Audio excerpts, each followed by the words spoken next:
For my final project, I will be covering the topic of homeostasis.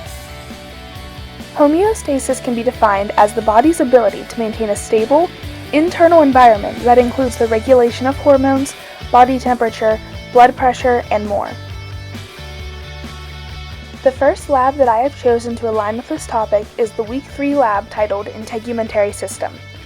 This lab discusses the layers of the skin. In this section, we learn about the different layers of the skin and how they work together to protect the innards of the human body.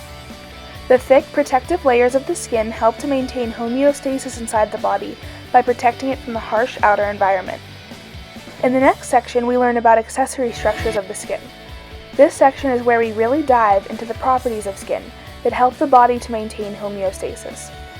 The big picture of this lab involves the integumentary system and its structure and functions, the main functions being protection and homeostasis of the body. The learning objective that I have chosen from this lab states, describe how tissue structure is related to function. Diving in, the tissue has components known as accessory structures.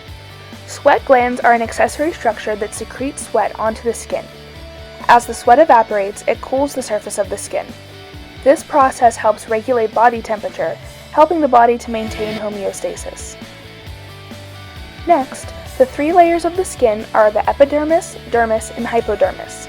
The outermost layer, the epidermis, is made up of dead skin cells filled with keratin. These cells constantly fall off, so new cells in the bottom of the epidermis must be made to replace them. This is a thick, protective layer of the skin. The middle layer is the dermis, and it is made up of two layers, known as the papillary and reticular layers. Both of these layers are full of sensory receptors and blood vessels. The hypodermis is the deepest layer of the skin. This layer helps to insulate the body and cushion internal organs, both of which help the body to maintain homeostasis. The next lab that I have chosen to help me introduce my topic is the Week 12 lab titled General Nervous System. This lab relates to homeostasis because it discusses the body's natural reflexes included in the general nervous system. Reflexes help the body maintain homeostasis by keeping bodily functions active autonomically and protecting the body from harm. This lab talks about the reflex arc, which describes how the body reacts to changes in both its internal and external environment. The big picture of this lab discusses the general nervous system as a whole.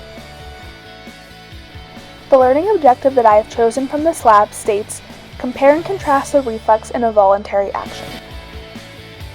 A reflex can be defined as a fast, involuntary response to a stimulus. They occur very quickly and autonomically in order to avoid damage to the body. Voluntary reactions are just that, voluntary, and they require conscious thought. Addressed in this lab is the reflex arc. The reflex arc is the process by which reflex signals are sent and received by the body, and the steps are as follows. First, a change in the external or internal environment is detected. Next, a signal is transmitted to the central nervous system.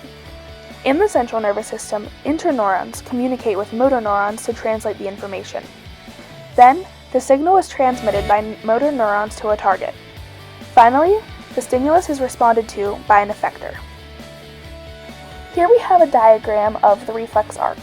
So first, a receptor will detect a change in the internal or external environment, in this case the finger detecting the flame, which is burning it.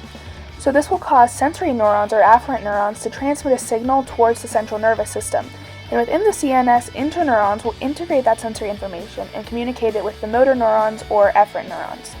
These motor neurons will then transmit the signal to a target, or an effector, in this case it being the muscle, and this muscle will cause the finger to pull away from the flame.